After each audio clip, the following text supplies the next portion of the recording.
I'm Laura Dickinson-Turner. And I'm Christopher Gall. With NewsWrap, a summary of some of the news in or affecting LGBTQ communities around the world for the week ending March 28, 2020. The first news of high-profile LGBTQ people dying from COVID-19 is coming in. Perhaps the most prominent is famed U.S. playwright Terrence McNally, who reportedly died at a hospital in Sarasota, Florida on March 24th. The four-time Tony Award winner's voluminous credits include Love, Valor, Compassion, about 8 gay men spending 3 different summer holiday weekends together during the age of AIDS. He also wrote the books for Broadway's Kiss of the Spider-Woman, Ragtime, The Full Monty, and several others. McNally was 81. He lost his first longtime partner, Gary Bonasort, to HIV/AIDS in 2000. McNally is survived by his producer husband, Tom Curtihy. Tributes are also pouring in for a favorite in the New York City drag scene, who also succumbed to COVID-19 this week. Muscular African-American entertainer Nassim Wooden was known by the drag name Mona Foot. He may be best known for appearing in a gold, shimmering Wonder Woman outfit in the style of the title character from the 1970s TV show. Wooden and his band The Ones made it big on Australia's music charts in 2001 with a club anthem called Flawless. His close friend and Project Runway designer Jeffrey Mack confirmed Wooden's death from COVID-19 in an Instagram video. Wooden was only 50 years old.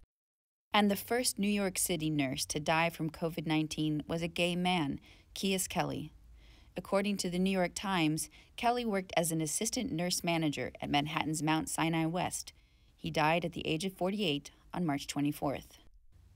Many of Kelly's co-workers lit up social media, charging that his COVID-19 infection was due in part to the lack of sufficient personal protective equipment, including masks and gowns.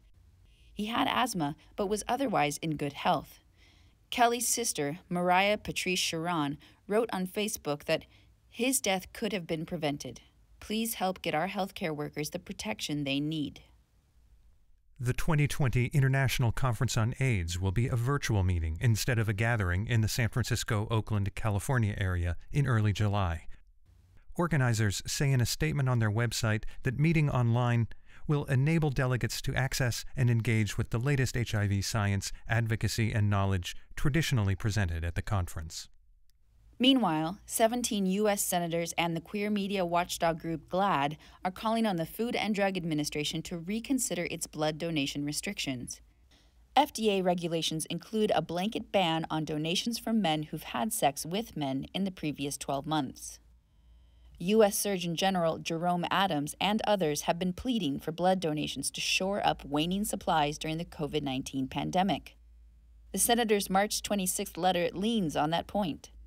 Lesbian Senator Tammy Baldwin of Wisconsin was reportedly the spearhead, along with former presidential hopefuls Elizabeth Warren of Massachusetts and Cory Booker of New Jersey. Other signatories include former presidential candidates Amy Klobuchar of Minnesota and Kamala Harris of California, and remaining candidate Senator Bernie Sanders of Vermont. GLAAD has a petition online demanding that the FDA remove the ban. GLAAD President Sarah Kate Ellis echoes the petition in a statement, saying, "The FDA needs to put science above stigma." A note from the Sydney Star Observer: Australia has the same 12-month celibacy requirement for gay and bisexual men who want to donate blood. There's been a surge in the number of calls to the UK-based LGBT Foundation's helpline since the beginning of the COVID-19 crisis.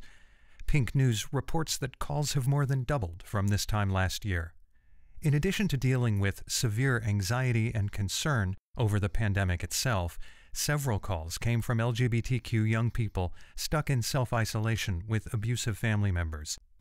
Other callers are being forced to stay at home with an abusive partner. The helpline at 0345 330 3030 is now operating remotely 10 a.m. to 6 p.m. Monday through Friday, and the organization says it will soon cover evening and weekend hours. They can also be reached via email at helpline@lgbt.foundation. COVID-19 stress is also making life less healthy for international rainbow families. Advocacy groups are warning that global border closures prompted by the pandemic are leaving some queer couples separated. Some couples are stranded together or individually in a foreign country with their surrogate as she nears the birth of their child. Other parents will completely miss their surrogacy birth in another land. Elsewhere, if U.S. President Donald Trump has been slow to catch on, his Brazilian doppelganger is even farther behind. Claiming machismo over COVID-19, far-right President Jair Bolsonaro is condemning what he labels fear-mongering, and he's calling for an end to regional lockdowns. Chechen leader Ramzan Kadyrov is recommending his own unproven weapon against the virus to people in the mostly Muslim Russian region. Drink water with lemon and honey, and eat garlic. Even the worldwide pandemic does not slow down the Trump administration's concerted campaign against LGBTQ rights. The U.S. Justice Department, under Trump crony Attorney General William Barr, filed a statement of interest this week, supporting a lawsuit to block trans girls from competing as girls in school sports. The suit, on behalf of 3 Connecticut students, was brought by the Alliance Defending Freedom. That's a far-right religious group with a long rap sheet of anti-queer legal interventions. They argue that the policy of the Connecticut Interscholastic Athletic Conference is unfair to cisgender girls who have to compete against transgender girls. The American Civil Liberties Union represents 2 transgender athletes who run track in Connecticut.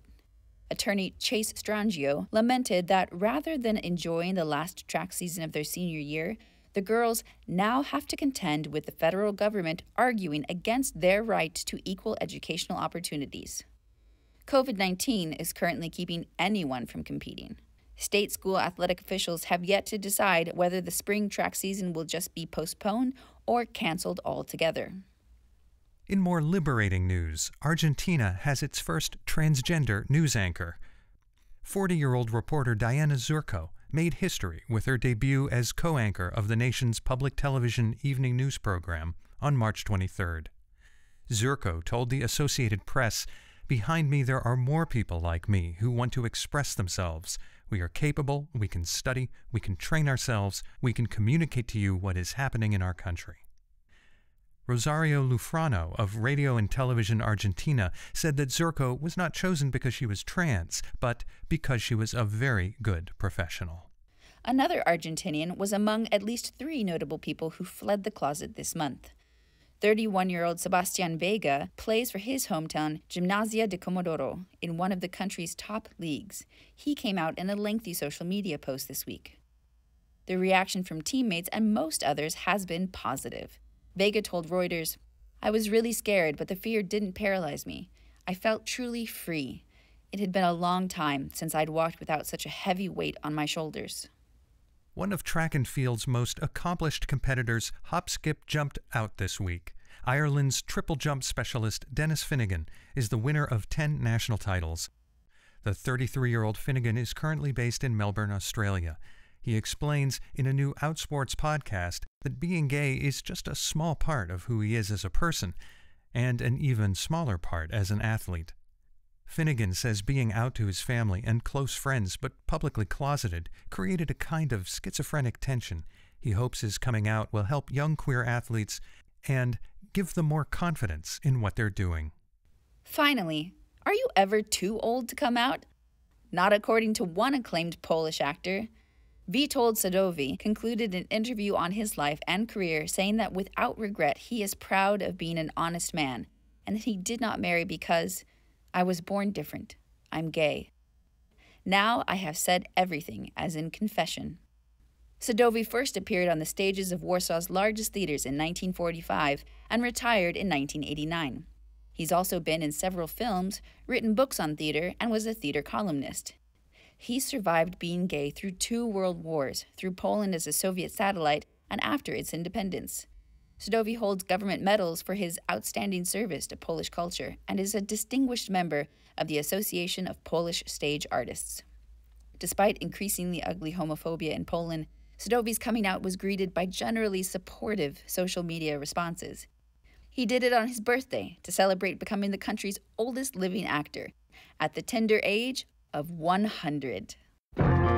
That's NewsWrap, global queer news with attitude, for the week ending March 28, 2020. Follow the news in your area and around the world. An informed community is a strong community. NewsWrap is usually recorded in the studios of KPFK Los Angeles, but we're recording remotely during the COVID-19 emergency. The news is written by Greg Gordon, edited by Lucia Chappelle, produced by Brian DeShazer, and brought to you by you. Help keep us in ears around the world at thiswayout.org, where you can also read the text of this newscast and much more. And you can listen to NewsWrap each week by subscribing to our This Way Out Radio YouTube channel. For This Way Out, I'm Laura Dickinson Turner. And I'm Christopher Gall. Stay safe.